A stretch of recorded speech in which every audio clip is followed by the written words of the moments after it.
All right, so Anadara, you're the one cooking tonight. You've got the dishes, everything going on. What do you love about this piece? How does it enhance your whole experience? Well, I just look forward to it every week.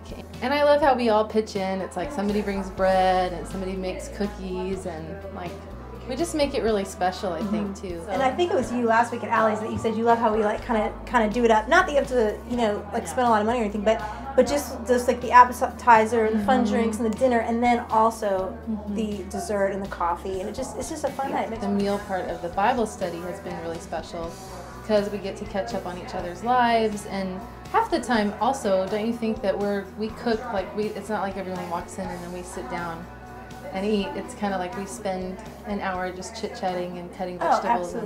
And all the small talk comes out, and then the Bible study just has more meaning that way. All right, so we're starting week 5, which is also corresponding with the chapter week 4 of Ruth. There are only 4 chapters in the book of Ruth. I said 4?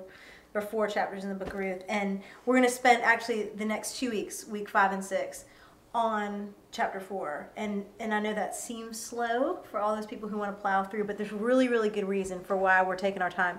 And don't worry, because we're going to do a lot of cross-referencing and things throughout Scripture.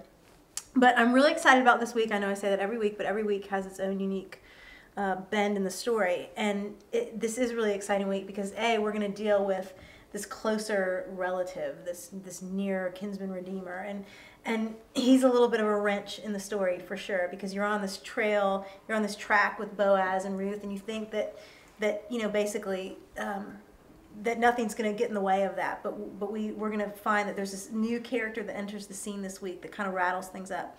But we're going to actually conclude. We're going to get a really good conclusion, not of the whole study, but of this week is going to wrap up really, really nicely. And I'm really excited. And I can't say too much because I don't want to give things away, but there's a lot of interesting stuff that happens. And basically we're going to dive even further into the whole idea of redemption, and I'm really excited about it.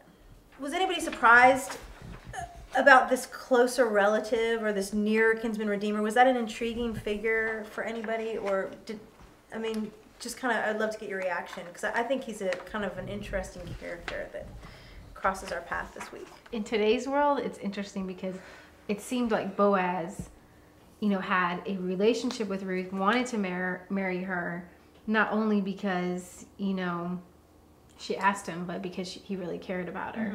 And it's just so interesting how they're just like, oh, you can marry her, and he doesn't even know where he. It's always interesting to me in the Bible when some people are specifically mentioned and they really don't do anything, and then some people that are a big part of the story, like we don't have a name, we have no idea who he is. You know what I'm saying? So that was intriguing to me. One of the most interesting pieces to me about him was that he fulfilled 2 of the 3 qualities of kinsman redeemer, and the 3 qualities are: 1, you had to be a relative to be a kinsman redeemer. You had to be close relative. 2, you had to be able to redeem. So you could be a close relative, but if you didn't have the resources or if you didn't have the wealth, then you weren't able to redeem.